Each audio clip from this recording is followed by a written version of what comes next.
नया सवेरा। शहर की एक आलीशान सोसाइटी में निर्मला जी अपने बेटे आदित्य और बहू तन्नू के साथ रहती थी। घर में सुख सुविधाओं की कोई कमी नहीं थी, लेकिन निर्मला जी के लिए वो घर एक ड्यूटी स्टेशन बनकर रह गया था। उनका पूरा दिन पोते का टिफिन बनाने, घर की चाबियां संभालने और रसोई के कामों में बीत जाता। एक दिन शाम को निर्मला जी के घुटनों में बहुत दर्द था। जब आदित्य ऑफिस से लौटा तो निर्मला जी ने कहा, बेटा आज दर्द बहुत है, जरा डॉक्टर के पास ले चलोगे? आदित्य ने बिना नजरें उठाए मोबाइल पर टाइप करते हुए कहा, माँ, आज बहुत थकान है, आप एक पेन किलर खा लो, कल देखते हैं।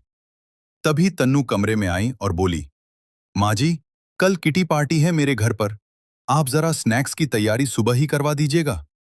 निर्मला जी को उस पल एहसास हुआ कि उस घर में उनकी अहमियत सिर्फ एक मैनेजर जैसी है, जो बिना वेतन के 24 घंटे काम करती है।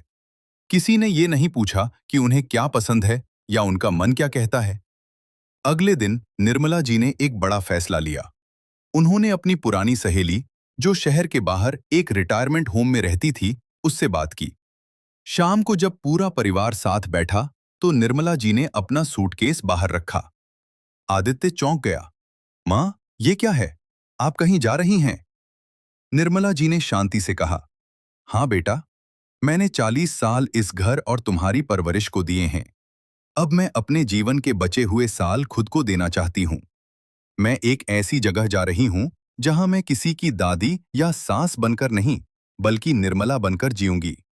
जहाँ मुझे सुबह उठकर टिफिन की चिंता नहीं, बल्कि योगा और संगीत का शौक पूरा करने की आजादी होगी। तनु ने घबराकर कहा, पर माँ जी, घर कौन संभालेगा? बच्चों का क्या होगा?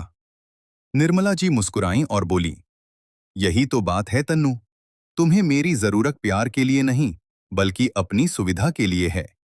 अब तुम अपना घर संभालना सीखो और मुझे अपनी जिंदगी जीने दो। निर्मला जी जब घर से निकली तो उनके चेहरे पर वही सुकून था जो एक पंछी के पिंजरे से आजाद होने पर होता है। उन्होंने साबित कर दिया कि माँ का मतलब सिर्फ त्याग नहीं होता, उसे भी अपनी शर्तों पर जीने का पूरा हक है।